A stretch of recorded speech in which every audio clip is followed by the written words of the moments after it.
Sound check test 1 2 1 2.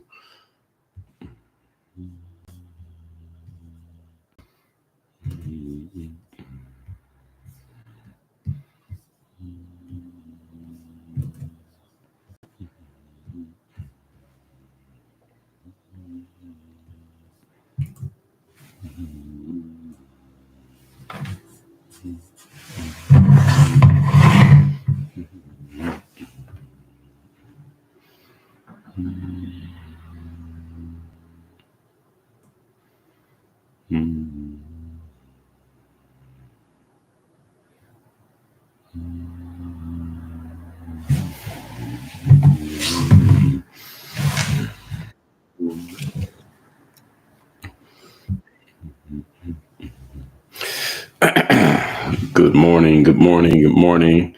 Shout out to everybody who is checking in. I'm happy to see all of you individuals who are coming in for this conversation we're going to have here today. The topic is, are we as Americans? I am speaking specifically about the United States of America, but this could apply to other countries, other municipalities, other cities. The topic here today is, are we more divided than ever? I've heard people use this phrase a lot.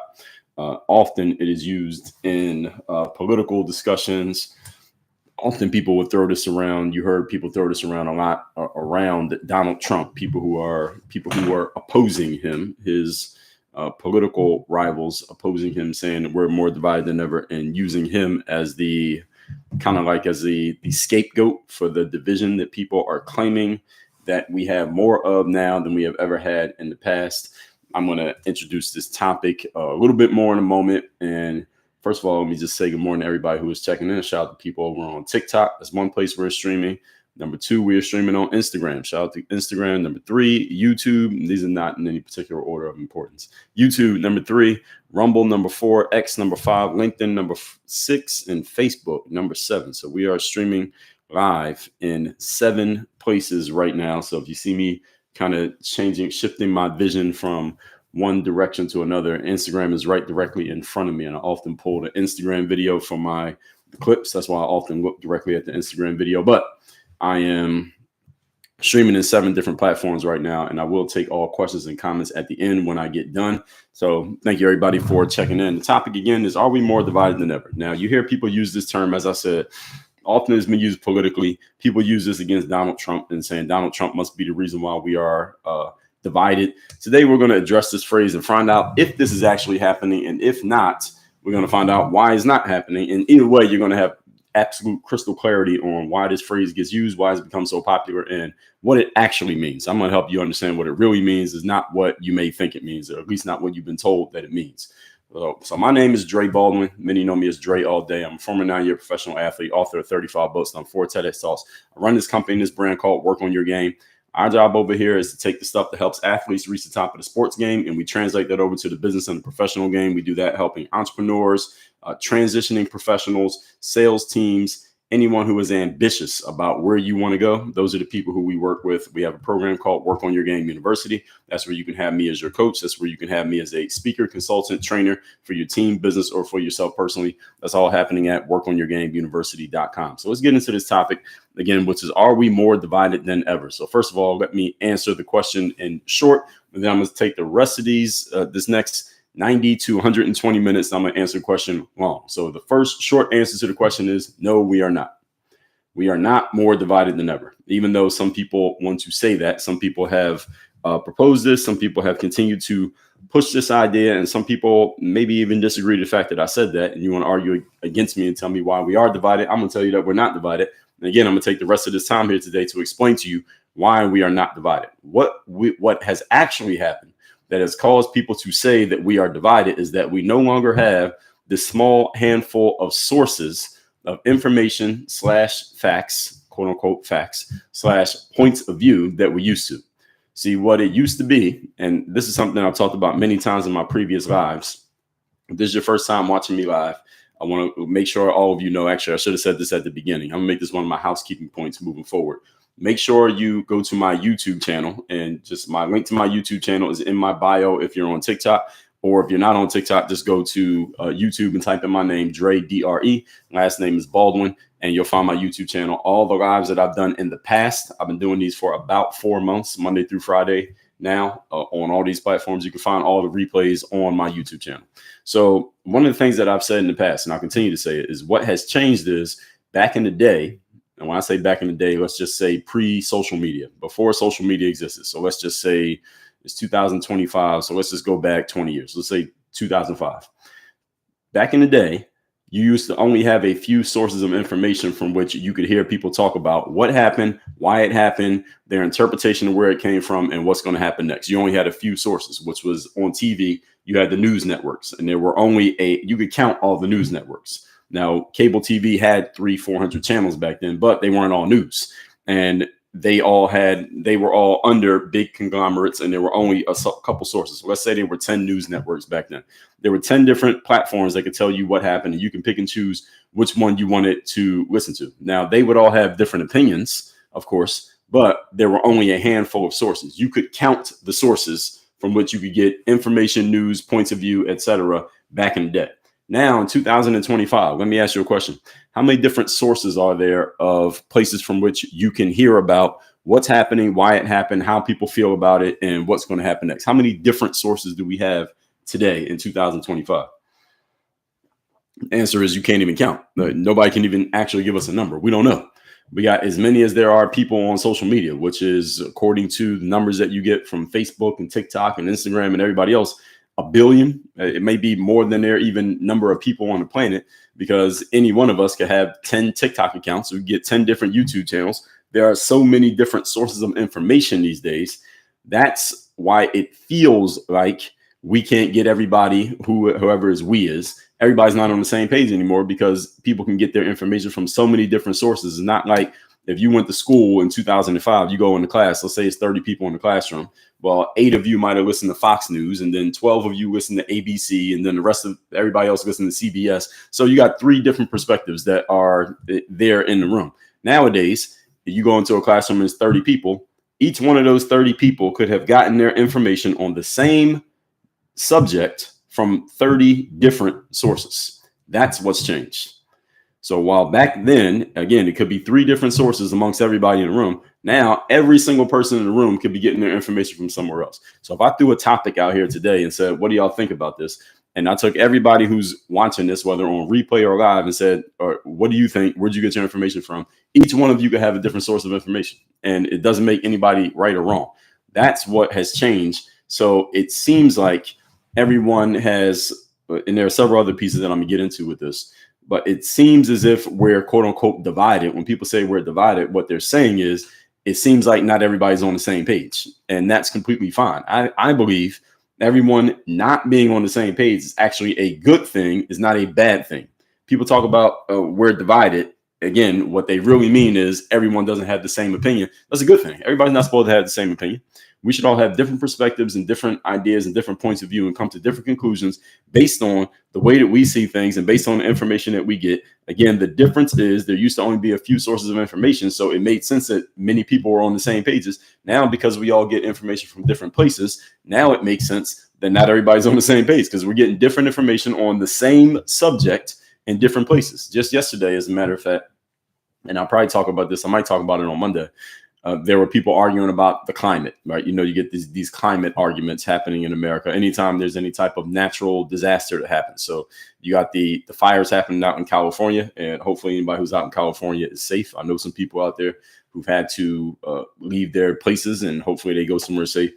So the fires happen in California, or there's some big snowstorm. Usually people don't do it about snow, but let's say snowstorm, or there's a hurricane or something like that comes through, and people say, oh, well, see, this is the climate. This is the climate change. This is why you can't be denying climate change and denying science. And people get to arguing about this. And yesterday I was just looking through social media, just looking at the conversations people were having about this. And I engaged in a few of them. And what I noticed is that everyone is getting their information from a different place. That's the thing. And when you have so many people getting information from different places, it feels like division, but it may not actually be division. What it is just people, again, have different resources to go to. I, in general, consider this to be a healthy thing, as I just said. I consider it to be healthy when everyone's getting information from different places. Now, there are people who don't like this, and I'm going to get to those people as we get further into this conversation. In any solid society, there should be a counterbalance to any strong opinion. Let me say that again, and I'll explain what I mean.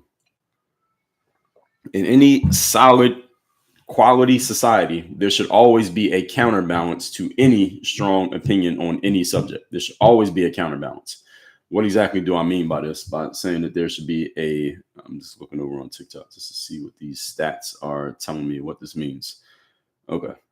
All right. Anyway, so there should always be a strong counterbalance. So when there was a virus a few years ago and there was a bunch of people telling you go get the jab, there was a counterbalance of people saying, don't get the jab, or you don't need the jab, or I don't trust the jab, or whatever it was. And there are people who got mad on both sides because they were mad at what the other side was saying. I consider that to be healthy. We don't need to all, and when I say healthy, I mean healthy is in a good thing, not healthy as in if you take the shot. I consider that to be healthy because any position, there should be a counter position. Anyone who is strongly pushing any position should know what the counter position is, and they should have a response to that counter position. So if someone was to come here and say, I have a really strong opinion on ABC, one of the questions that I would ask them is okay, if there's someone who staunchly disagrees with your position, who is it? What would they say? And what's your response to it? Because you should know. If you have a strong opinion on anything, you should know what the counter opinion is to your opinion. You should have considered it, and you should have an answer to that counter opinion. If you haven't done that, then you should ask yourself, where did you get your beliefs from? Because what you're offering is not really an opinion, it's a belief, because you don't even know what the counter is. So you have just accepted something that somebody handed you. You don't even know where you got it from, and you don't even know why you believe it. If you can't explain why you believe something, then you should ask yourself, from where did you get that belief? And this applies to any subject, any person, no matter what the topic. If you cannot explain why you believe a thing, you should ask yourself, where did you get this belief from? Because clearly it didn't come from thinking. Because if you got a belief from thinking, then that means you considered the alternatives to the thing you believe.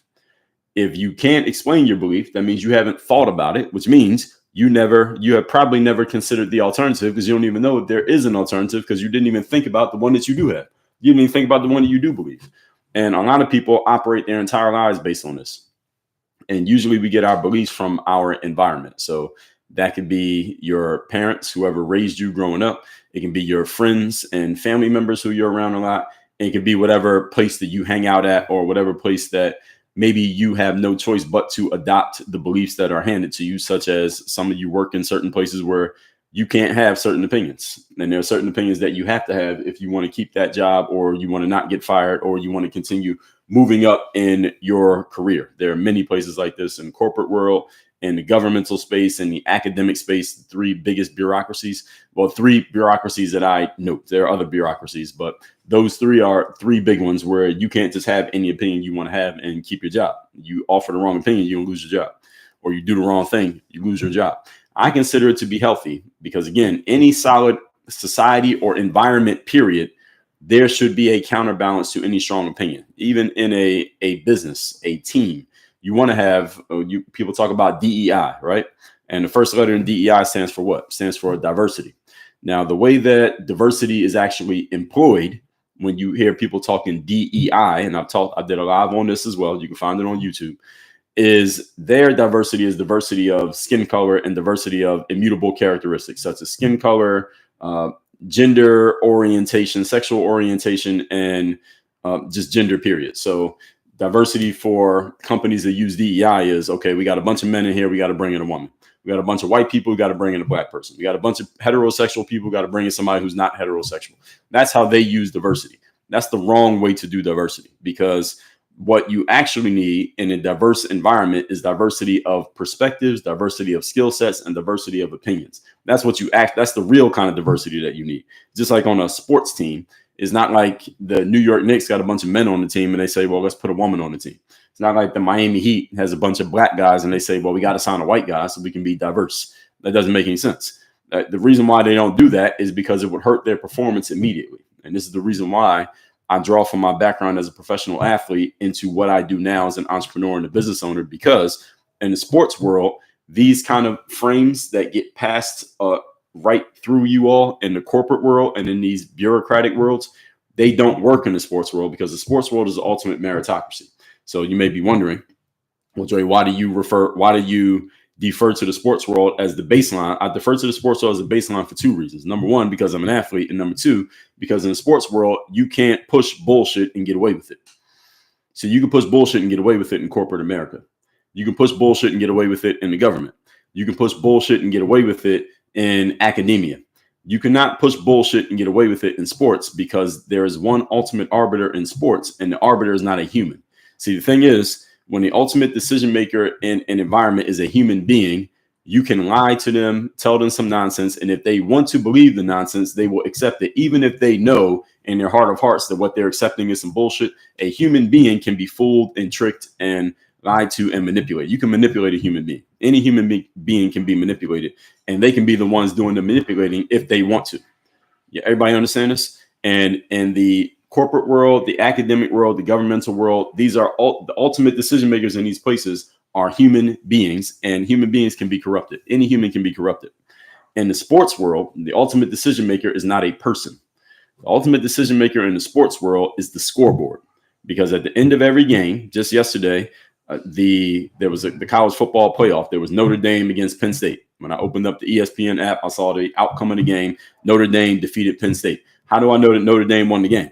Not because someone told me their opinion. I know that Notre Dame won the game because the scoreboard said Notre Dame had 27 points. Penn State had 24 points. The ultimate arbiter of the game in sports is the scoreboard. The scoreboard is not human. And here's the benefits of having an arbiter that is not a human being and is not really controlled by human beings, such as no AI or chat GPT or anything like that. The scoreboard, first of all, tells you objectively exactly what happened.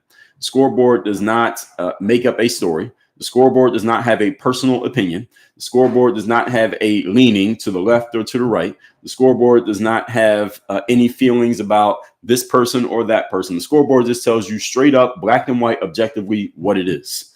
And this is the reason why, even though DEI has been super popular, it's dying down a little bit right now. Actually, it's dying down a lot right now. But DEI was very popular for several years. It had a long run. Why did DEI never make it into the sports world? I mean, sports is a very popular thing. There's a lot of money involved. There's a lot of people paying attention to it. Everybody who knows about DEI, or everybody who knows about sports, knows about DEI. My question is, why did DEI never make it into the sports world? Can somebody answer this question for me? And when I say the sports world, I'm not talking about management. I'm not talking about the people who wear suits in sports. I'm talking about the actual players. Why did DEI never make it onto the San Francisco 49ers or the New York Knicks or the New York Yankees or the Boston Red Sox or whatever other football team, soccer team, baseball team, basketball team, hockey team, WNBA? Why did DEI never make it onto any of these places when it comes to the players on the field, on the court? Why did it never happen? The reason that someone said too much money on the line. No, not because of the money on the line. Corporate America makes money. The government makes money. Academia makes money. It's not because of money.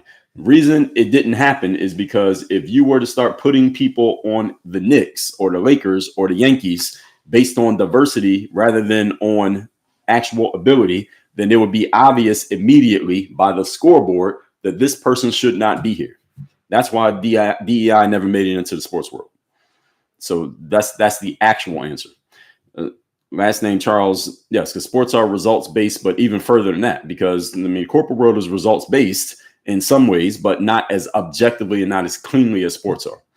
And this is the reason why, I base everything that I do. For those of you who are new to me, or maybe you've never heard me say this again before, and you will hear me say it again.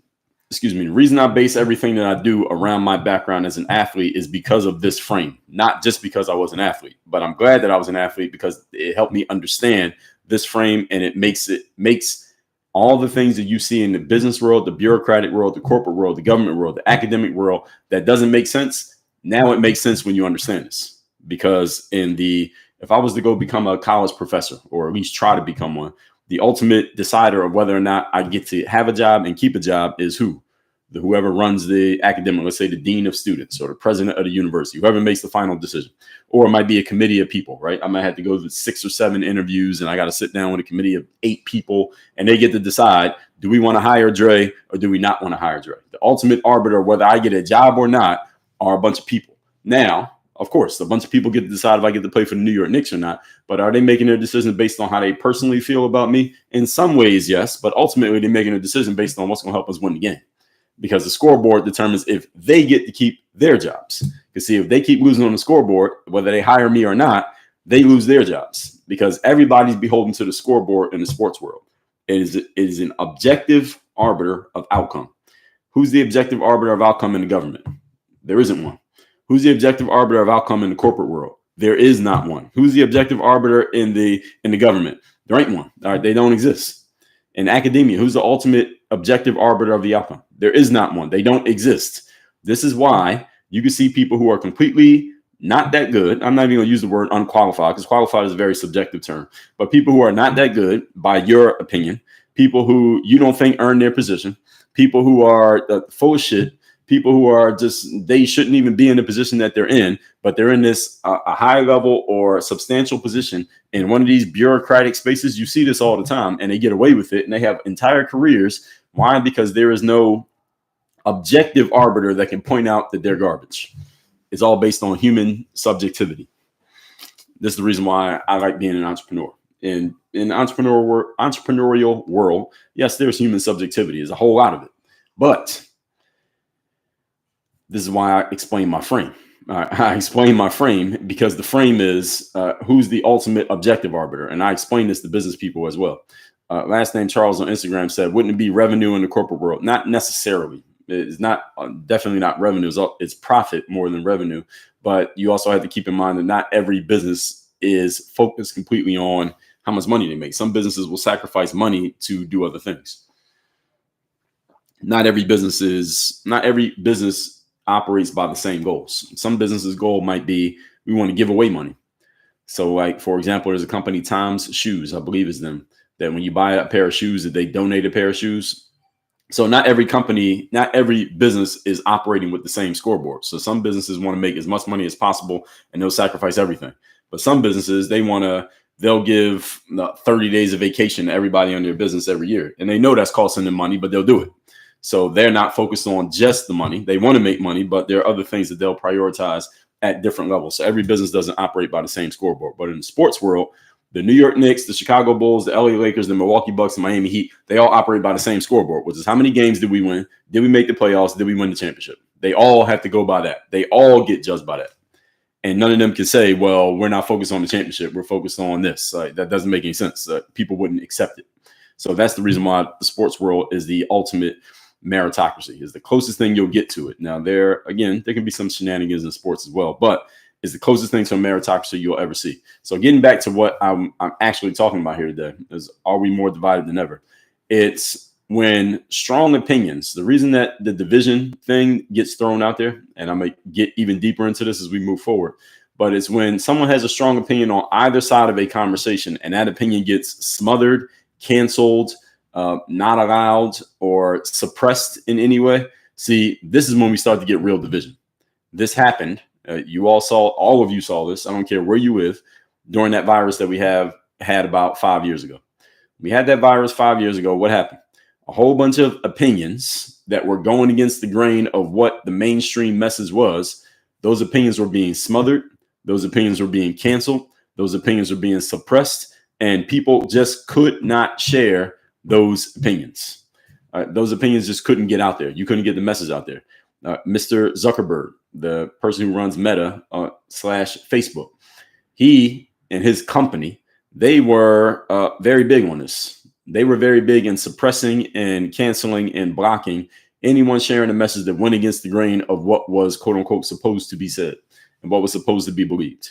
Now, Mark Zuckerberg is, flipping around. He's done basically a 180, at least according to the announcement he put out the other day, that now they're going to stop having, quote unquote, fact checkers, which they should, because a fact checker is a human arbiter of truth. And that's nonsense. No human should be the ultimate arbiter of truth. And what it does is take the power out of a few and it puts the power in the hands of the many, which is community notes, which basically allows the entire audience to have a say into if something is bullshit or if it's not, as opposed to 5 people or 10 people or one person deciding, well, I'm going to fact check this one, but I'm not going to fact check that one. See, we can't have that. People don't trust that anymore. People don't want it anymore. And that's what's happened. That's what happens when you have things like, quote unquote, fact checkers. because again, they can pick and choose which facts to check and which facts to not check. But when you have community notes and the entire community gets to have a say, see, now you can't do that, because all it takes is one person to step up and say something. And now everybody can see what that one person said. And then people can vote and say, okay, that's a good point or that's not a good point. And see, you can't shout down the whole audience. That's the reason why community notes is better than, or the community notes approach is better than the fact checking approach. YouTube, who I'm live streaming on right now, they were guilty of this during the virus. Oh, they shut down a whole lot of people and a whole lot of messages that said anything that went against the grain of what was supposed to be said. Facebook's guilty of it. Instagram is guilty of it, because Facebook and Instagram are owned by the same people, and other apps are guilty of it as well. All right. They were all guilty of this during that time. And many of them, not all of them yet, but many of them are changing their tone about this kind of stuff now, because they see the pushback that has come from the public. And one of the major catalysts of that pushback was what happened on November 5th, 2024. Donald Trump winning that election was a loud and clear sign from the American citizen that, hey, we don't want this nonsense anymore. We are not accepting this anymore. The reason Mark Zuckerberg put out that message he put out the other day, did y'all see that? Mark Zuckerberg announcing that they're not going to have fact checkers anymore, and people don't want that, and we're going to go to the community notes. Reason that he put that out is because Trump won. If Trump hadn't won, he wouldn't be saying that. Doesn't mean they might not make the change, but he wouldn't be making that announcement the way that he did if Donald Trump did not win that election. Trump winning that election is one of the main reasons why this whole concept of fact checking and the more things that I'm going to get into here today, and allowing opinions to be shared that come from maybe places that are off the beaten path. The reason that is acceptable now is because Trump won, because Trump winning is not about Donald Trump. It's about he got a majority of American voters to come out and say, hey, we don't want this nonsense. It was the voters who selected Trump that actually sent this message out to everybody. The reason why Jeff Bezos, when he is the Amazon guy, but he also owns the Washington Post, he told his editors at the Washington Post, listen, we got to get people's trust back. They don't trust us. The mainstream media is not trusted. And if we're going to be a newspaper, we got to actually have trust. If they don't trust us, then we're out of business. And Jeff Bezos seems like a pretty smart businessman to me from the outside looking in. And he said, reality is an undefeated competitor. We have to look at reality. They don't trust us. We can't keep picking a side politically. We need to get back to showing people that we are actually objective, because if they don't think we're objective, they're not going to read our paper. If they don't read our paper, all you mofos ain't going to have a job. He didn't say that. I added that part in. But this is the point that he's making, is that we got to get back to people trusting us, and they don't trust us. And Trump, he said this before the election. So Jeff Bezos was kind of clairvoyant in seeing this. But his whole point was, even if Trump didn't win, his whole point was, we got to get back to being objective here. And people don't want us to be the arbiters of truth. Therefore, we're not going to come out and pick a side as if they need to listen to us. Our job is to tell them the facts, the truth, and be objective and explain things and let them make their own decisions instead of us dictating to them what decision they're supposed to make. A lot of entities in the mainstream media seem to think that that's their job. That's not your job. It's not your job when you're in the mainstream media to tell people what position they're supposed to have and how they're supposed to think and what they're supposed to do. You saw this during the virus a few years ago. How many news outlets and people on TV did you see basically wagging their finger at the camera and telling you what you're supposed to do and what you're not supposed to do just because that's what they thought? And they were really high and mighty about this. But now those people got to change their tone. They got to walk that back. Why? Because, again, they've gotten a loud and clear message from the people, not just through Trump's victory electorally, but also through the fact that these people are losing money. Why? Because people can go to alternative platforms, such as what I'm doing right now, such as podcasts, such as social media influencers, and get their news from there without ever tuning into NBC, ABC, CBS, Fox News, CNN, etc. And when they're not getting viewers, they can't make money. And see, when you start hitting them in the pocketbooks, they get the point. Everybody understand what I'm saying here? So this idea that division means people having different opinions is nonsense. People are supposed to have different opinions. If everybody had the same opinion on one subject, that's when you should be really, really afraid and really nervous. There should be division of opinions. If this is a subject that is opinion-based, there should be division of opinions. And what people sometimes try to do is try to make it seem like something is a fact when in actuality, what they're sharing is a fact taken out of context, and then presenting that fact taken out of context and presenting it as if it cannot be challenged. That's also known as propaganda. Propaganda is either a falsehood, something that's just a straight up lie, or it's a fact taken out of context, or it's a half fact. There's someone takes a piece of a fact and they tell you that part, but they don't tell you the other part of the fact. This is also known as propaganda. And what happened is the mainstream media has engaged for so long in so much propaganda that they have lost the trust of the populace. And the reason why the populace could announce and show that the trust has been lost is I think they lost the trust a long time ago. But one of the reasons why it's so obvious that they lost trust now is that we have alternatives. You see, 10, 15 years ago, we didn't have as many alternatives as we have now. Now, because we have so many alternatives, and the alternatives are actually so good. So there are people on YouTube and TikTok and podcasting and independent platforms who are really, really good at what they do. Hopefully, I'm amongst that group. There are people who are so good at what they do that now I can get all my news and know everything that's happening about science, about medicine, about politics, about some type of conflict. I can know everything I need to know by listening to 3 or 4 podcasts who I trust, or 3 or 4 YouTubers who I trust, and I never have to reference NBC or ABC or CBS ever again. That's what's changed. See, in 2010, there were YouTubers, there were podcasters, there were influencers, but it wasn't so their message wasn't so solid and the substance wasn't quite there just yet. And 2025 is there. You can know everything that's happening in the news by listening to like 3 podcasts. And these are people who are independent, and you never had to tune into the mainstream media. The mainstream media is now getting that point. They're realizing that because people are not tuning in. And when people don't tune in, their ratings go down. And when their ratings go down, advertisers spend less money. And when advertisers spend less money, they can't pay their staffs, which means people get laid off, people get fired, shows get downsized, and businesses go out of business. That's how they got the message. Because this message we've been trying to get them this message for 15 years, but they didn't get it until they start seeing the tangible outcomes. So when they see Donald Trump not go on, what was that show that he didn't do? I think it was 60 Minutes, and he wouldn't sit down with Time Magazine during the election cycle, right? But he went on Andrew Schultz's podcast. He went on Joe Rogan's podcast, and those things did tens of millions of views, and he didn't even show up to the other ones, and then he won. Now, see, had he lost, then the mainstream media could wag their finger and say, see, that's why y'all need to listen to us. But see, all of these things happening together gave them the loud and clear message. He goes on Joe Rogan, and how many views did that Joe Rogan episode get all told? Probably 100 million, somewhere around there between YouTube and Spotify. I don't think Spotify puts the numbers out, but on YouTube, that interview he did with Joe Rogan probably did like, what was it, like 10 million in the first day? It was something like that. It was a crazy number. And that was letting the mainstream media know what, we don't need you anymore. That was the people letting them know, not Donald Trump, the people letting the mainstream media know. Because 10 million people didn't watch anything on the mainstream media during that cycle, but they did watch Joe Rogan.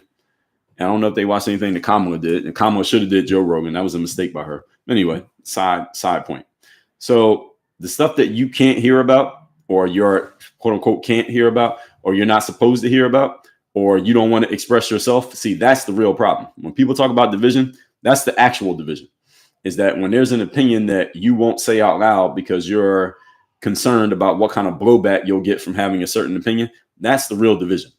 When certain people say something that you may generally agree with, but you know if you say it, you're going to get canceled, suppressed, blocked, fact checked, quote unquote, and your message is not going to get out there. See, that's the real division.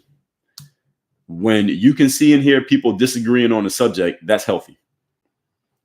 This is the part that, again, I want you all to really understand this. What people are calling division is actually healthy engagement. It's not negative. If you say, hey, go take the jab for the virus, and I say, don't take the jab, neither one of us should have our message suppressed. We should both get our messages put out there, and we should both be able to make our points and say what we want to say, and let the people decide which position do you agree with, which position do you not agree with, and why. That's the way it's supposed to be. Is that the way it has been? The answer is no. So when you hear people saying we're divided, what they're actually saying is we're mad that now it's going to be this way.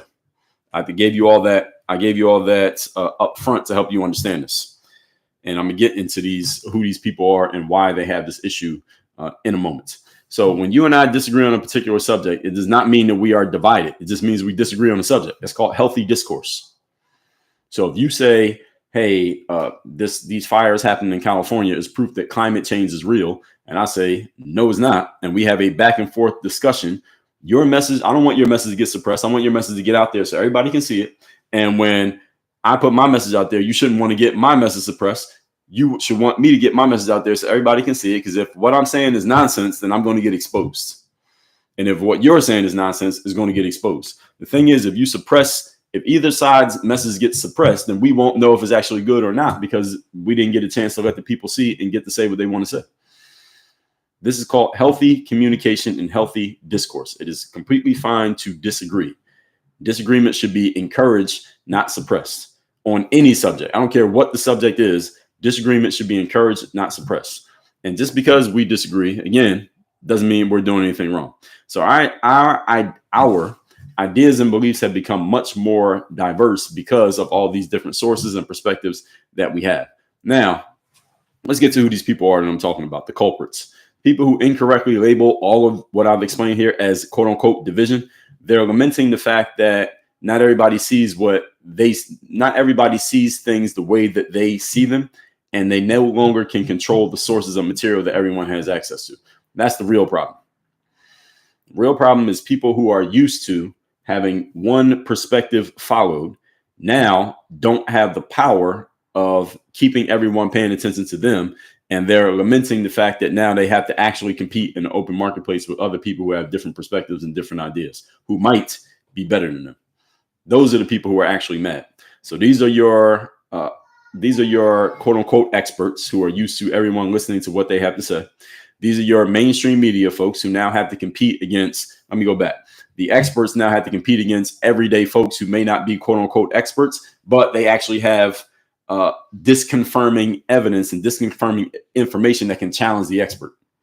And now the expert's not used to being challenged. The experts used to just saying what they say and nobody questioning them. Now they're being questioned. That's the reason why they're calling it division, because they got a problem now. It used to be easy for them to just say what they said and they could just go home and go to sleep. Now they say something. Now they're being challenged by some everyday person who they never heard of, who actually has a solid point. And the other thing is, because see, you could usually just go over the top of the person with a solid point. So let's say I'm an expert in science, right? And I make some point about science in 2010. I'm used to just saying what I say and nobody's really challenging me. Or if somebody did challenge me, let's say you challenge my point. The thing is, I could just ignore you and most people wouldn't hear what you said. Or I could just go over the top of you by using what we call the appeal to authority fallacy. And I can say, well, I'm a scientist and I'm an expert and I have this many years of this and I've written this many journals and I wrote this many books and I work at this college. Who are you? You're a nobody. And that would be the end of the conversation. I could just shut you down. Even if you had a solid point, I could just shut it down and basically make you cease to exist. In 2025, that won't work anymore. In 2025, if you come up with a point that challenges my point and your point is actually good and solid, the community sees it and says, well, wait a minute, Dre, you're supposed to be the expert, but what this guy said is actually a very good point. What do you have to say to that? I got a few choices. One, I can engage with you. And if your point is any good, then it's going to be obvious that maybe I'm not as good as I claim to be. That's going to hurt me and undermine my credibility. Number two, I could try to block or ignore you and not talk to you, but the whole community saw what happened. So that also hurts my credibility. And number three, actually, I don't think I have any other choice. Or number three, actually, the third choice is I could say, you know what? Even though you don't have the expertise that I have, you actually made a good point. That also undermines my credibility. Why? Because now I just admitted that someone who doesn't have my resume could actually have a solid point, which also undermines everybody else at my level who uses the same frame anytime they get challenged. Do you understand why these people are upset? Everybody understand it now? This is why these people get upset, because they are used to being able to say whatever they say and have whatever position they have, and nobody could challenge them, at least not in a way that was visible. Now they can get challenged visibly and they can't hide. No matter what they do, when they get challenged visibly, it undermines their credibility. Either A, you engage and get exposed. B, you block or run away and you get exposed. Or C, you have to admit, okay, this person had a good point and you're exposed. Either way, your credibility is damaged. And the only people who actually have this problem are people who are used to offering one view, and nobody can challenge that view, even if the view is bullshit.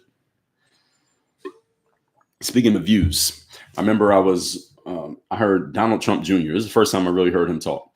Donald Trump Jr., the son, he was on The View, the TV show The View. I believe it was during Trump's first run as president. And Trump was on there Trump Jr.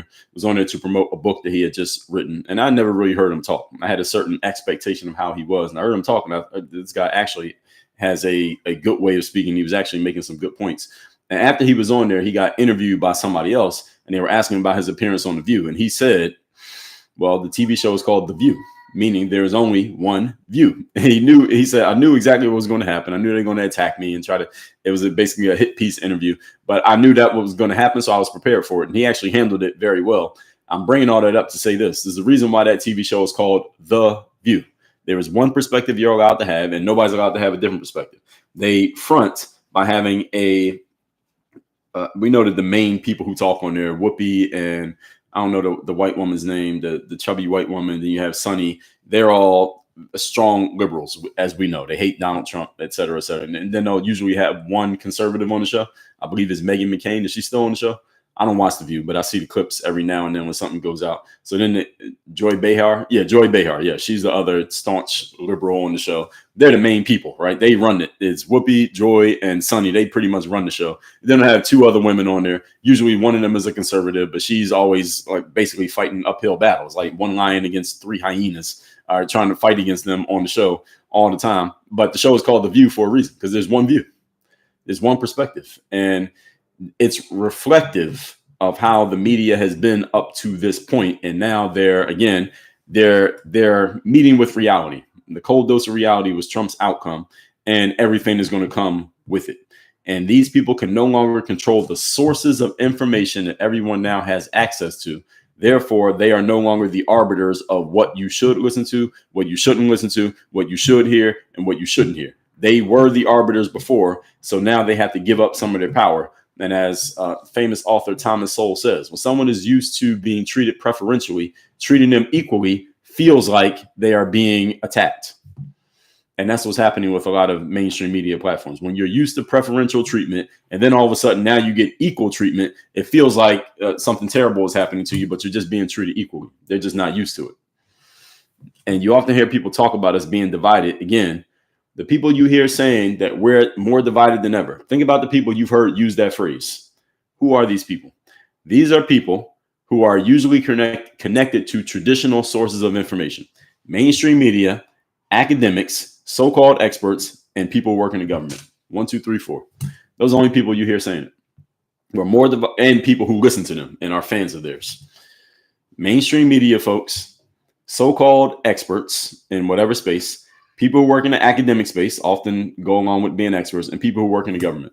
Those are the people who say we're more divided than ever. Why? Because they're used to there being one message, there being one view. There was one view, and then there's everybody who's wrong. They no longer have that power.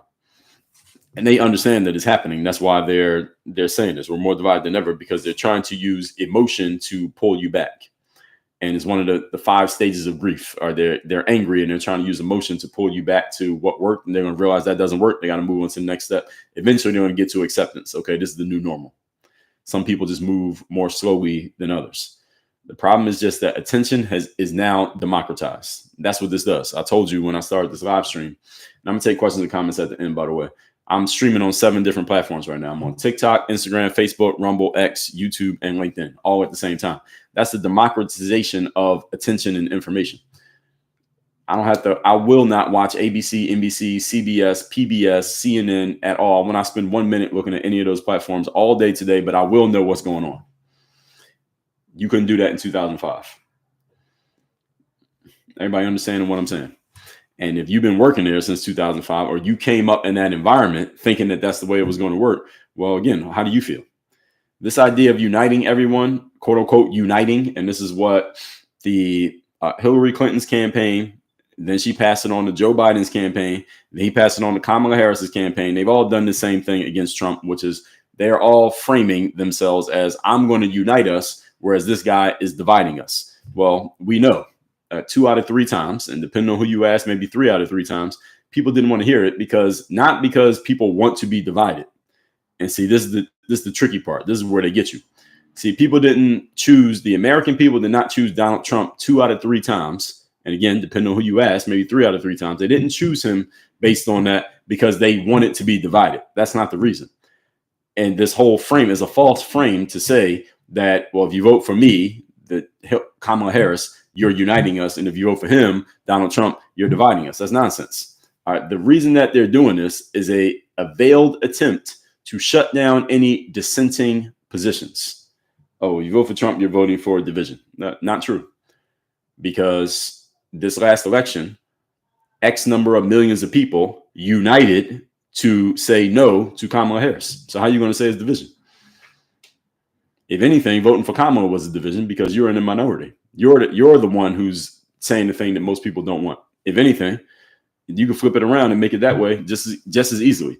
So people use this, I'm uniting us, to get everybody to believe that you should go along with what whoever we is, whatever we are saying. This is also known as the bandwagon fallacy. For those of you who are not familiar with it, I'm really good at pointing out logical fallacies. I've always noticed that people use them, but I didn't know there was a phrase for it and didn't know they all had names, but there are names to these things.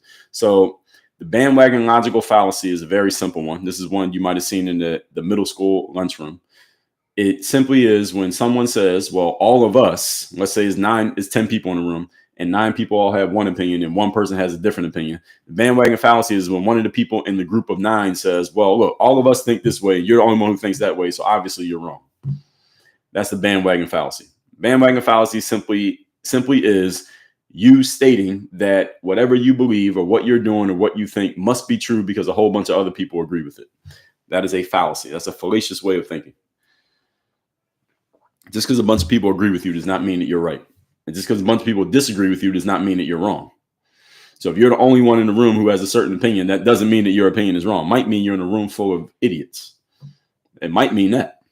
You might be wrong, but not because everybody disagrees with you. You might be right, not because everybody agrees with you. That's a fallacious way of thinking. Again, just even if you're right, the reasoning behind why you're right must be established. And many people have these false frames of how they think. Well, I think this, and a bunch of people agree with me, so that means it must be true. That's bullshit. That's not true. That's faulty logic. Again, that's why it's called a logical fallacy. And there's a website called yourlogicalfallacyis.com, and it goes over like the 20 or 30 most common logical fallacies. If you go to that website and read it, you'll start noticing the nonsense that people use in their language every day. And you probably notice some nonsense that you use in your language. And the better you get at pointing these out, the more easily it will be to dismantle people's arguments. And if you can't tell, I like dismantling people's bullshit. It's fun for me. It may not be fun for you, but you should at least be aware of it so that you don't get caught off guard. What's going on, Brittany, over there on TikTok? Thank you for moderating. So this idea of uniting people around, this is all about basically false framing you into believing that if you don't go with whoever that person is, whatever they're saying, you are allegedly trying to go against the grain, and that makes you wrong. That's a bandwagon fallacy. And politicians have to use this. I understand why they do it, but they all do it, and you just have to be aware of it. Moving on. When we were divided about the virus, I already talked about this. There should not have been just one voice or one way of looking at things. So we had Dr. Fauci, right? So everybody remembers Dr. Fauci during the virus, and he was saying what he was saying. And anytime there was a big question, everyone was referring to Dr. Fauci to see what it was that he had to say. What they should have done, and Donald Trump didn't even do this. I don't know if he could have got away with it because he was the president at first, right? If I was president, let's just say I was president. During that time period, here's what I would have done. I would have said, all right, Dr. Fauci, you're the pro jab, pro masking, pro 6 feet away apart from each other, pro, what was other things they said? Stay in the house, pro don't do anything during this virus. And that was his whole thing, right? I would have said, here's what we're going to do. I want to get one of those doctors that was on the Joe Rogan show who basically got damn near disbarred out of being a doctor or a scientist because they went against the grain of what Dr. Fauci was saying. We're going to have 2 doctors. We're going to have Dr. Fauci's going to come up here and tell you all the reasons why you should stand 6 feet apart. And then I'm going to have this other doctor, Dr. X. He's going to come up here and tell you why that's some nonsense. And you, American people, you're going to make a decision as to which one makes sense for you, because we're not going to have just one thing that everybody's going to do in this situation. I'm going to let everybody make their own decision, but I'm going to make sure you all hear both sides of the conversation. That's what I would have done. And again, this is the reason why I can't be a politician. Because see, in politics, you can't do that. So in politics, this would not actually work. This is the reason why Donald Trump didn't do it. And this is the reason why I wouldn't be a politician, because what I would do, and whenever I'm doing these talks, I get one of two things. Somebody will say, are you a lawyer? I'm not a lawyer. I just play one on social media. Or they would say you should get into politics. And I wouldn't get into politics, because to be in politics, you have to play around with the truth intentionally. Now, if you're playing around with the truth and you don't know the truth, that's one thing. You're doing it unintentionally. But to be a successful politician, you have to play around with the truth on purpose. And I don't like doing that. I don't like bullshitting people. You have to bullshit people to succeed in federal politics in the United States of America as presently constructed. What I would have done is I would have said to people, listen, I want you all to make a logical, objective decision based on your knowledge, not based on what we're telling you, because we don't know. This virus just came out. This jab just came out. We don't know. We don't have 10, 20 years of experimentation. The virus just came out as a novel virus. We don't know exactly what it is. So it makes no sense for us to put one doctor here in front of you and let that doctor tell you this is absolutely the truth about it. That doesn't even make any sense. That goes against science. That's not scientific. That's against science. That's dogmatic. That doesn't make any sense. So what we're going to do is I'm going to give you two doctors, and they're going to disagree on these things. And we're going to let you two, not you two. We're going to let you, the people, decide which one makes the most sense for you, because we're going to let both doctors continuously give you what they think, and you make a decision as to what you want to do. But we're not forcing you to take anything. We're not allowing any companies to force you to take anything. No company will be allowed to fire you if you don't do it. You don't have to stand 6 feet apart. That mask says on the side of the box that this does not prevent the spread of airborne diseases, so you don't have to wear one. And we're not allowing the FAA is not going to make you put one on when you get on the airplane, and that's the way it's going to be. Any questions? And then I would take questions from the press, and they would go at me hard, but I would knock them all down. See, that's what I would have done if I was president. And see, this is the reason why I'm not in politics. So any of you want to know, now I'll just explain it to you. So what people call division. These days, what people are calling division, what it actually is a system of checks and balances. And a system of checks and balances keeps everybody honest. All right, that's the reason why the government is designed the way that it is. For those of you who don't know how the government works in America, we got 3 branches: the executive branch led by the president, the judicial branch led by the Supreme Court, and the legislative branch led by Congress. They check each other. So neither one of them can get out of hand, because the other two will check them. So the system of checks and balances keeps anyone from becoming corrupted by having too much power and no counterbalance against them. And what's happened these days with now you got TikTokers and YouTubers and podcasters and independent platforms that are just as good, if not better than the mainstream platforms, is that they are now the system of checks and balances against the mainstream. And all of us who are podcasters and TikTokers and YouTubers and influencers, or whatever you want to call the people in this space, we are the system of checks and balances against each other. Because if my podcast is good and you like it, but then my podcast becomes trash and it gets worse, well, you could just stop listening to my podcast and start listening to somebody else's podcast. So I got to stay good in order to keep you paying attention. And if I'm no good, I can't just kick my feet up and keep my audience, because you have 1 million other options besides me. That's the system of checks and balances. And this is the reason why I'm an entrepreneur, because in the entrepreneurial space, for those of you who are not entrepreneurs, or those of you who want to be, and those of you who are, y'all can co-sign this. In the entrepreneurial space, you are in the open marketplace, which means if you're trash, it's going to be obvious that you're trash. And if you are good, it's going to be obvious that you're good. And you cannot be trash and still get good results as an entrepreneur, because your constituents, your customers, your clients, your followers, they have other options besides you. So if you stop delivering, you will lose your customers. In the entrepreneurial world, you get immediate results like that, or not always immediate, but eventually the results are going to show. In the bureaucratic world, you could be trash and never get fired. Can't happen in entrepreneurship. In entrepreneurship, if you're trash, eventually you're going to get fired by your customers, because it's going to be obvious that you're not good. And you got to look at what the marketplace is telling you and respond. In the bureaucratic world, you could be terrible. You could be in corporate. You can be in corporate and get promoted to a middle management position, and you're garbage because your uncle runs the company. So you got promoted and you're trash. You'll never get fired, even though you're trash. See, there's no system of checks and balances to check you for you being garbage in the bureaucratic world. In the entrepreneurial world, if you're garbage, you're eventually going to get checked, and the phone's going to stop ringing. The merchant processor is going to stop processing orders because ain't nobody buying it because you're garbage. Everybody understand? That's the way it works. So this system of checks and balances is actually a good thing for people who want to play in the open marketplace. That's the caveat that I got to add in here. The system of checks and balances is only beneficial to people who know they have game and they're willing to engage with their game with somebody else who claims they have game, and let's just see who's better. So again, let me remind you where I come from. I come from the sports world. In the sports world, that's all we want. Just give me a fair opportunity, me against this person, and let's see who's better. All right, just give me a fair opportunity. Tell me the rules. Tell me what time the game is. I'm going to show up. Let's do it. In the sports world, that's the way it works every day. Notre Dame just played Penn State. All right, we know the rules of football. We know where the game is. We know what time the game is. All right, you put on your helmet. I'm putting on my helmet. Let's play. Let's find out who's better. That's the sports world. Business world does not work like this. In some ways, it can be like this, but it's not really like, it's not as black and white. It's not as clean as sports. Sports is clean. Let's put Damien, what's the guy's name? Deontay Wilder and Tyson Fury in the ring. All right, let's box. All right, y'all know the rules. 3-minute rounds, 12 rounds. No fighter can be saved by the bell. No standing 8 count. Let's go. Let's see who's better. That's the sports world.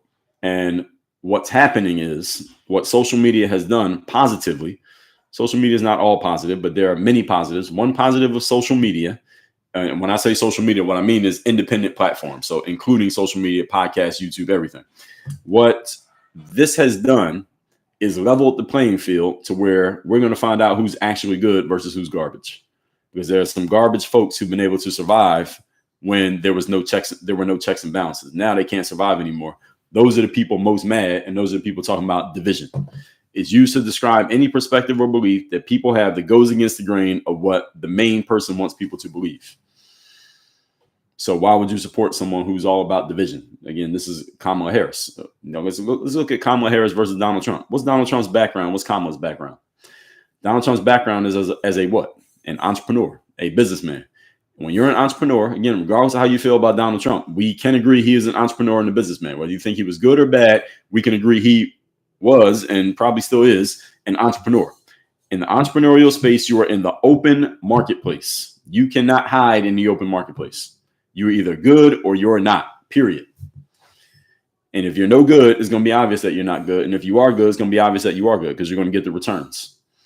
What's Kamala Harris's background? Was she an entrepreneur? Did she ever operate in an open marketplace where she had to compete against other people with a clear system of checks and balances, no bullshit, and just objectively find out who's better? Entrepreneurial world is not completely objective like sports, but if we had to go of levels of meritocracy, you got the sports world, you got the entrepreneurial world, you got the bureaucratic world. The bureaucratic world is all the way down here at the bottom on the ground. I'm only putting it this high so y'all can see me on camera. It actually should be down there on the floor in the basement. There is no system of checks and balances in the bureaucratic world. It's all about, do you know the right person? You got the right relationships. Even if you're no good, you'll just keep moving up the ladder if you maintain the right relationships. Kamala Harris, is that how she got here? You tell me. I'm just leave that one. I'm going to leave that gap there just for you to tell me. How Donald Trump get to where he was at, to where you knew his name? He made you know his name. Right? He made you know his name. He got his name in the papers. He went and did business deals. He took big business risks. You had to have some balls to be a successful entrepreneur. He did it. That's how he got to where he was. And he's not a career politician, which means he doesn't need to play the political game in order to be somebody. If he never got into politics, he'd still be somebody. If Kamala Harris had not gotten into politics, who would she be? Most of you wouldn't know her. I wouldn't know her. Everybody understand this? So you have a person who's a career politician where it's all bureaucracy, and you move up by knowing the right person and playing the political game, not by necessarily being good or having substance. That was Kamala. And then you got an entrepreneur who had to build it from zero, or not from zero, but his dad was an entrepreneur. His dad passed the entrepreneurial game on to him. He took it even further, made himself into somebody, came into the political space with no political connections, a bunch of people going against him, even in his own party, allegedly, and he still won 2 out of 3. That's the world that, again, the sports world, that's all you want. Just give me a fair opportunity. Let's just see what it is. That's it. People have always, ladies and gentlemen, had unique opinions. This is not new. We've all had unique opinions and beliefs and views on the world. The issue is we didn't know about most of the unique opinions that other people had because there was no way for us to get together and share, hey, I think this that goes against the grain. Oh, you think the same thing? Oh, good. I'm glad now it's more of us. Oh, there are others. There are others. There are others. Then it became a bigger thing. The thing is, the way it starts is that one person has to have some balls and put it out there. That's how it starts. It starts with one person having the balls to put the message out there to where everybody else says, oh, I'm not the only one who thinks that. Okay, let's get behind this person. Let's go hear what this person has to say. It starts with one person having balls. Being an entrepreneur, you need two things. You need a strong stomach and you need some big balls. By balls, folks, I mean courage. You gotta have the courage to say what you want to say if you're going to get into this space. If you want to get into this space these days, especially if you're going against the grain, you got to have the balls to say things that everybody else is afraid to say. It's not that no one else is thinking it. It's just many people think things that they won't say. Are you willing to say it? That's the question. That's what it actually comes down to if you're going to be in the game. All right, moving on.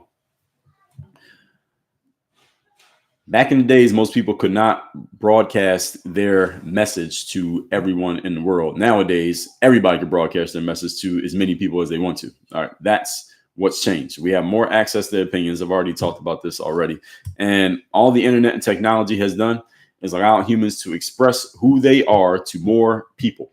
People did not all of a sudden become different. We did not all of a sudden become divided when Donald Trump showed up 10 years ago. We didn't become divided when he showed up. People always had different opinions from what the mainstream was. We just didn't have a place to express them. We didn't have a place to gather and connect with each other. Now we got it. That's all that changed. And Donald Trump helped push that forward because he was, for all intents and purposes, an against the grain individual. He's a politician, or not a politician, who is getting into politics. That right there is going against the grain. Then he went against the grain of a bunch of people in his own party, a bunch of people not in his party, against the mainstream media. He basically took all the things that a lot of people were already thinking or considering. He said them out loud. So what did I just tell you? You got to be an entrepreneur. You got to have some balls. He had the balls to do it. He had the balls to say, no, I think many people don't trust the mainstream media. Let me say it out loud. Now, how many of you trust the mainstream media? There you go. All right. He just said it out loud. He said, I think many people, he thought, and I'm presuming here, he thought many people do not trust career politicians because career politicians seem to only do things to serve themselves and maintain their careers rather than actually helping the people, which is what a politician is supposed to be doing in America. He said it out loud. And then what happened? A bunch of people said, you know what? I don't trust politics. People are already thinking it. All he did was say it out loud. What's another thing he did? He said, well, these people are all going against me and saying, well, I don't have experience in politics. That means I couldn't run the country very well. Well, you know what? People who have experience in politics are sending this country backwards. And a lot of people think that. He said it out loud. And then everybody said, this guy, I like what he's saying. And all he did was put it into a tight little message. He called it Make America Great Again. And everybody was able to latch onto that. Simple enough that anybody could understand. All he did was take the things that many people are already thinking, and he had the balls to say it out loud. And he had the stomach to deal with the blowback. Let me not leave that part out.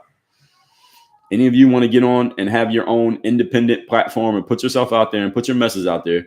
Number one, you got to be offering something that's not already being offered. And number two, you got to have the balls to say whatever you want to say out loud, whatever you're talking about or doing. And number three, you got to have the stomach to deal with the blowback that is inevitably coming when you start actually making some noise and getting some feedback. Because some people are going to like what you're doing. Some people are not going to like it. Some people are going to be mad because you're getting more audience than they got. Some people are going to be mad because you're offering an opinion that goes against what they've been telling people. Whatever it is, you got to have the stomach to deal with the blowback. And that's this game. That's the game that you're getting in. Okay. And the people most disturbed by this, I already told you, people who had a monopoly, they started this concept of division. We are not divided. We actually have the same amount of agreement and division today that we had 20 years ago. We got the exact same amount. The division is not up. The division is not down. It's the exact same amount. Only thing that's changed is that now we all know about it. That's it. Everything else is the same. With all that said, let's get into the comments here. Euclid over on YouTube said, thanks for being objective. Well, I try to be. As objective as possible every day. Euclid said, seems like Facebook wants to be TikTok.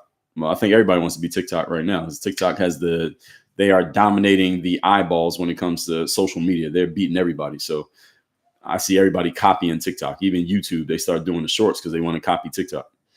Facebook is trying. Facebook/Instagram, they're all trying. Matt Villain said, Meghan McCain hasn't been on since 2020. So who's the conservative now? Who's the conservative voice on The View? I don't watch The View. So What is the conservative voice on the View? They got to have somebody on there, right? So they can at least pretend to be objective. They're not objective, but they're trying. Who is the conservative voice? Anybody know? Last name Charles. Oh yeah, I saw what you said there. I'm looking on Instagram, then we'll come over to TikTok. Za Water Reminder. Appreciate you. All right, let's see what we got over on TikTok. You got a question or comment on TikTok? Go ahead and post it. I'm gonna get through to it. I'm gonna get through them right now.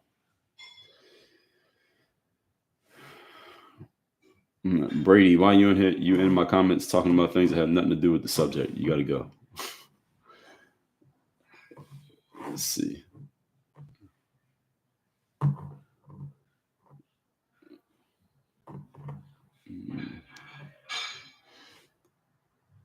All right. So Darlene said there's a D1 man for you. Darlene, what's a D1 man? What does that mean? I don't think I've heard that term before. Darlene said you took your discipline from the sports world to the real world. Clearly, God bless you, sir. Yes, that's exactly what I framed it as. And the way that I want to make sure people understand it. So I often explain that so people understand where I'm coming from when I say the things that I'm saying. Shane said true facts. Thank you. BJ said, build it from zero, LOL, the glazing. And I went right back and said his dad started it. He built it from whatever his dad gave him. No political connections. He's talking about a billionaire, by the way. Like, no political experience. And yeah, so what? Being a billionaire doesn't necessarily mean you have political connections necessarily. That's a false frame, a fallacious point. Darlene said, I value these forums to get better informed and not by mainstream media only. Yes, I don't consume mainstream media at all. Zero. Except what I see on social media. And usually they're getting clowned, not being praised. Mara Missouri said, no, sir. I don't know what you're responding to, but hopefully we're aligned. Linda B 2165 says zero trust to the mainstream media. Yes, a lot of people don't trust them anymore, and they made it worse for themselves. Carla says the majority of people. Yeah, correct. And number one gifter badge, Carla. Congrats.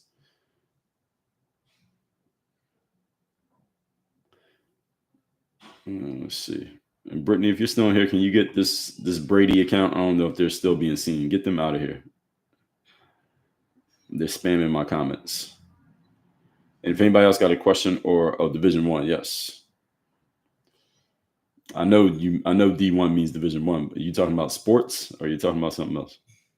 I don't know if it was a metaphor. All right, so questions or comments, if you got one, go ahead and post it. I see others while I'm still in here. Steve said DEI flooded women's sports. Well, what do you mean? I'm talking about the sports, the actual playing. I'm not talking about the front office or any of that. In women's sports, there's not DEI, not that kind of DEI. Now, there is some craziness with the man deciding he's a woman thing. That part, you're right. But other than that, no. In women's sports, you still got to actually get on the court or the field, and you still got to play. You still got to do your thing. Again, I'm not talking about management. I'm talking about actual playing, actually on the court. Or the field or the track or whatever it is that we're talking about. That's metaphor. Okay. Got you, Darlene. Appreciate it. Steve said boxing, volleyball. Yeah, I know. With the man becoming a woman, yes, that is DEI. But for the most part, that's not what sports is. For the most part, you still got to actually perform. So yes, you're right with those exceptions.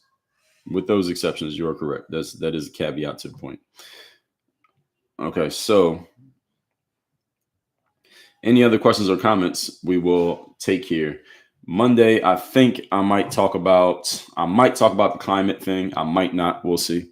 We'll see if I have enough that I actually want to say about the subject. I might not. If I don't have enough material of anything I want to say about a subject, then I won't talk about it.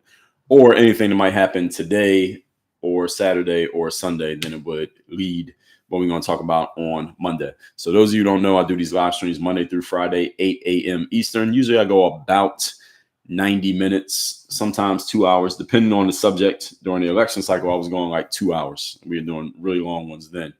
But now well, Trump's about to take office in a week and a half. So once he takes office, there'll probably be plenty of things that he does or says or that people are reacting to that he didn't do or didn't say that will provide plenty of source material for me. So shout out to the news, shout out to the politics, shout out to Donald Trump. He provides plenty of material for a person like myself. We'll see what ends up happening moving forward. And thank you, Steve. I appreciate that. Darlene, appreciate you as well. So again, I do these lives Monday through Friday, 8 a.m. Eastern. So today is Friday when I'm recording this. The next one will be on Monday. My recordings are on YouTube. So I'm streaming on YouTube right now while I'm talking. So any of you want to see the recording of this or you want to watch anything that I've done in the past, I've been doing these lives Monday through Friday for I think we started doing this consistently about September of last year. So it's going on like the 5th month that I've been doing this. But once I get on something and it seems to be producing, then I do it very consistently. So those of you not familiar with my work, I'm very consistent in what I do. I've written these books. You can see behind me, these are my books. I have a show that comes out every single day called Work on Your Game. In addition to this, I do a show every day. It's a solo show. It's about 20-30 minutes each episode. And it's really talking about more evergreen stuff, personal and professional development, like mindset, strategy, business systems, discipline, personal accountability, personal growth. That's on, you can find it on Apple. You can find it on Spotify. We also put the videos on YouTube. That is, again, it's called Work on Your Game. Comes out every single day. Again, find that on your favorite podcast platforms or on YouTube. Any of you want to work with me directly as a consultant, sales trainer, or as your personal coach or group coach, go to workonyourgameuniversity.com. You can find out more about that at workonyourgameuniversity.com. You want to get one of my books? We got plenty of those. Oh, yeah. Get on my email list completely for free. I send emails out every day. I usually send them out in the morning. So by the time this live starts, my email for the day has already gone out. You can get on my list by going to workonmygame.com. Workonmygame.com. You can get on my email list. I send emails out again every day, usually every day. I call those a daily game email, and I got a lot of game to put out there, as you can see. So we do this in written format, we do it in spoken format, we do it in verbal format, and we just give people the game. That's what Work on Your Game is all about, giving people as much game as possible. So appreciate everybody's time and attention here. Everybody have a great weekend. I will see you all on Monday, 8 a.m. Eastern, topic to be determined. Thank you, Brittany, also for the moderation over here on TikTok. See you all on Monday. Work on Your Game. We out.